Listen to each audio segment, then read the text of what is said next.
Hola hermanos, el día de hoy, 22 de abril del 2024, es lunes de la cuarta semana de Pascua.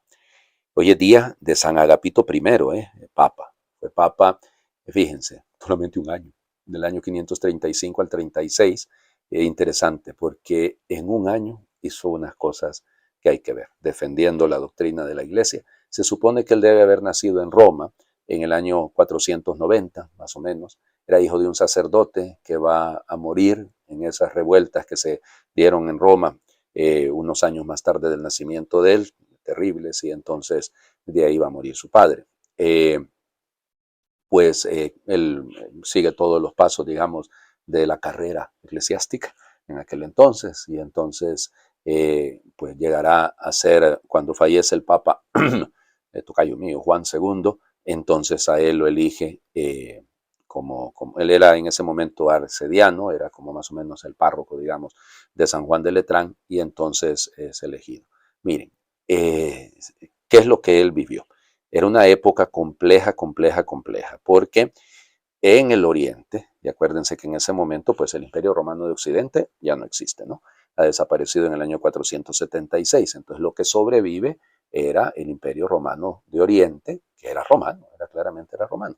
Y es la época de nada menos y nada más que Justiniano, el Grande, y de su esposa Teodora. Esta señora era monofisita, ¿ok? Entonces ella había procurado colocar como patriarca de Constantinopla a un tal Antimo I, que era también monofisita. Por otro lado, Justiniano había estado apoyando a los arrianos para que pudieran volver, o sea, fíjense, los que volvían a la ortodoxia, entonces que recuperaran sus puestos, y se opuso el Papa. O sea, una cosa, vuelvan a la iglesia, bendito sea el Señor, reconocen ustedes que se equivocaron, pero no puedo ponerlos en los mismos cargos. ¿Cómo va a ser usted un obispo que estaba al frente de una comunidad y que renegó de la fe, que se equivocó? Qué bueno que reconozca su error, pero no podemos darle el mismo cargo, además, cuando ya hay otro hermano que está ocupando esa responsabilidad. Entonces, era muy difícil, era muy complicado. Entonces, le tocó luchar contra el monofisismo, contra el arrianismo, contra el nestorianismo. O sea, realmente prácticamente contra todas las herejías de la antigüedad, ¿no? Fue hasta Constantinopla él, porque resulta ser que están tratando en este momento, cuando ya había muerto Alarico, el gran jefe de los ostrogodos, pues entonces resulta ser que pues están pidiendo los ostrogodos, sobre todo con, uy, espérense cómo se, no, si es que la cabeza ya no me da ahí ahorita, quién sabe que me acuerde, pero bueno, igual.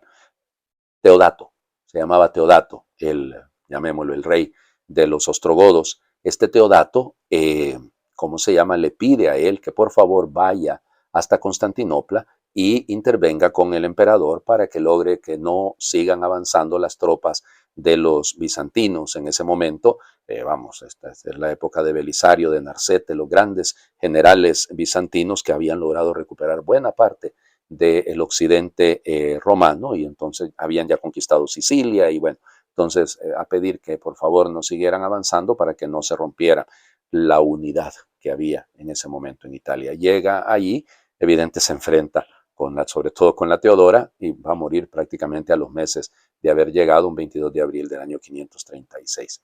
Es interesante, ¿no?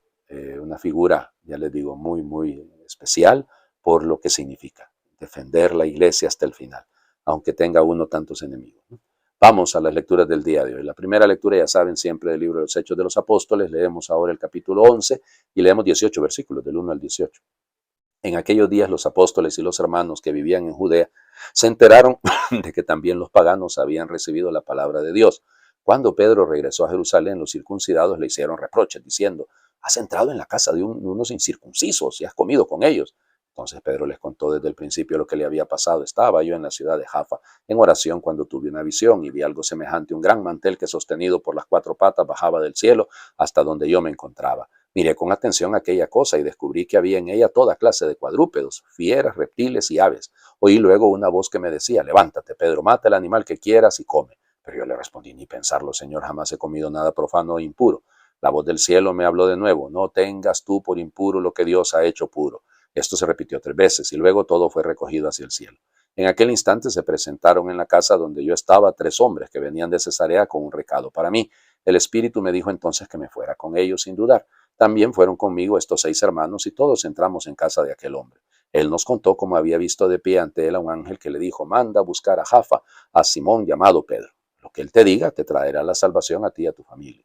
En cuanto empecé a hablar, el Espíritu Santo descendió sobre ellos como había descendido al principio sobre nosotros. Entonces me acordé de lo que había dicho el Señor. Juan bautizó con agua, pero ustedes serán bautizados con el Espíritu Santo. Por lo tanto, si Dios les ha dado a ellos el mismo don que a nosotros, por haber creído en el Señor Jesús, ¿quién soy yo para oponerme a Dios? Con esto se apaciguaron y alabaron a Dios diciendo, por lo visto también a los paganos les ha concedido Dios la conversión que lleva a la vida. Palabra de Dios. Te alabamos, Señor. Bueno, este es los pininos, los primeritos pasos del conflicto que va a desembocar en el capítulo 15, ¿no? En el famoso concilio de Jerusalén. Bueno, miren, puede parecernos una cosa cualquiera, pero es importantísimo esto. Porque, miren, hay una oposición a Pedro. Ay, padre, ya ve, también nosotros tenemos una oposición a Pedro. No todos, ¿verdad? Pero sí hay por ahí algunos fanatizados con sus posturas más ideologizadas que otra cosa y con creer que solo mirando así cuadradito, usted tiene razón. Usted no mira cuadrado y no se viste cuadrado, entonces no es digno del reino de los cielos. Nosotros, los que sí cumplimos con la ortodoxia, esos nos vamos a salvar, ustedes, pecadores, esos del novus ordus. En fin, vamos. A ver, Pedro se mantiene firme, cuenta su experiencia y hace ver, yo lo único que cada vez que leo ese texto, y perdónenme, qué barbaridad, pero es que es cierto, Pedro se despertó con hambre, porque al fin y al cabo no comió nada, pues no dice que mató a ningún animalito y no comió nada, pero igual, esa imagen es bella, ¿no? Esa apertura a dejar de estar poniendo tantas trabas, ¿no? Es que, ay, en la iglesia a lo largo de 21 siglos siempre nos ha pasado. Es que si usted no se corta el cabello de esta manera, es que si usted no come esto, es que si usted no reza aquello, es que si no tiene devoción a esto, ay, señor, es que caemos en una cosa que es verdaderamente ridícula, ¿no? Y luego, el que Pedro haya entrado en la casa de Cornelio, acuérdense que esa es la historia, en el capítulo 10, 9, es bello esto, ¿no? Es esa apertura hacia el pueblo, hacia los pueblos paganos. Y Lucas tiene la delicadeza de presentar esto en la figura de Pedro, antes que en la de Pablo, para que no quede duda que Pedro, que es la cabeza de la iglesia visible, pues que pueda cumplir él comience la apertura. ¿Ya? Y bueno, parece ser que el Señor también ha querido hablarle a los paganos. Hasta ahí todo iba bien. El problema es que hagamos a los paganos judíos y entonces ahí sí los aceptamos. Ahí vendrá el problema. El Evangelio, miren, todos los años resulta que volvemos a leer el lunes el capítulo 10 de San Juan, solo que en este caso leemos los primeros 10 versículos. ¿Se acuerdan ayer? Le hemos leído del 11 al 18. Ahora leemos los primeros. De esta, vamos a ver cómo le llamamos, masal, se diría en hebreo. Juan capítulo 10, versículo del 1 al 10. En aquel tiempo Jesús dijo a los fariseos, yo les aseguro que el que no entra por la puerta del redil de las ovejas, sino que salta por otro lado, es un ladrón, un bandido. Pero el que entra por la puerta, ese es el pastor de las ovejas. A este le abre el que cuida la puerta y las ovejas reconocen su voz. Él llama a cada una por su nombre y las conduce afuera. Y cuando ha sacado a todas sus ovejas, camina delante de ellas, y ellas lo siguen, porque conocen su voz. Pero a un extraño no lo seguirán, sino que huirán de él, porque no conocen la voz de los extraños. Jesús les puso esta comparación, pero ellos no entendieron lo que les quería decir. Por eso añadió, les aseguro, que yo soy la puerta de las ovejas. Todos los que han venido antes que yo son ladrones y bandidos, pero mis ovejas no los han escuchado. Yo soy la puerta. Quien entre por mí se salvará. Podrá entrar y salir y encontrará pastos. El ladrón viene a robar, a matar y a destruir. Yo he venido para que tengan vida y la tengan en abundancia. Palabra del Señor. Gloria a ti, Señor Jesús. Bueno, ok, les decía, fíjense, Jesús les puso esta comparación. Y aquí entramos en el problema. Cuando hablamos de comparación, entonces, ¿es una parábola? Propiamente, bueno, miren, hay un género literario en el mundo hebreo que se llama masal, que sí, tiene mucha vinculación con el mundo, con las parábolas, pero la traducción debería ser paroimía.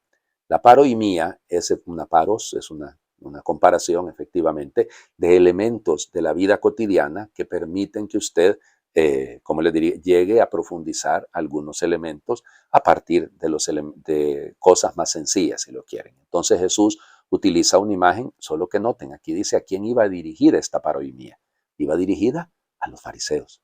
Es interesante, ¿no? A los fariseos. Y les dice, claro, yo les aseguro que el que no entra por la puerta, yo soy la puerta. Y lo va a repetir, yo soy la puerta. 2 veces insiste en esta idea de ser él la puerta de las ovejas.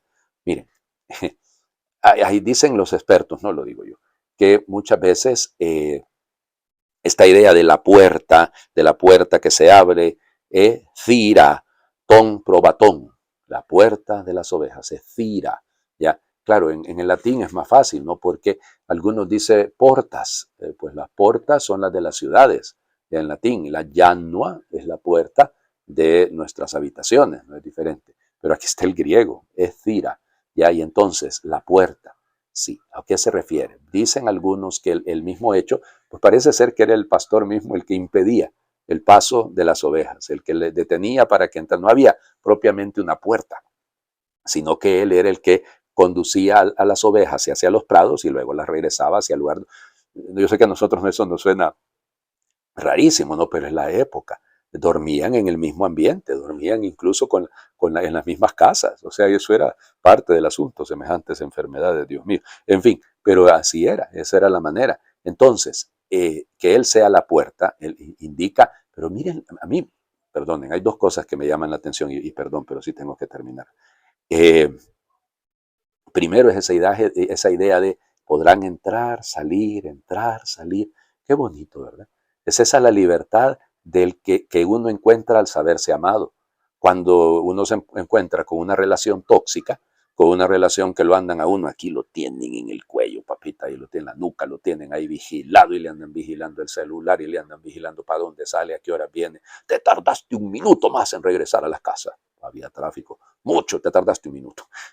Eso no permite vivir en libertad y eso más bien a lo que empuja a cometer un desmán. Claro que sí, porque cuando empiezan a sospechar de todo, también hay que ser honesto, pero hay algunos que evidentemente dan razón para eso. Pero igual, pero esa toxicidad no existe en la relación con el pastor.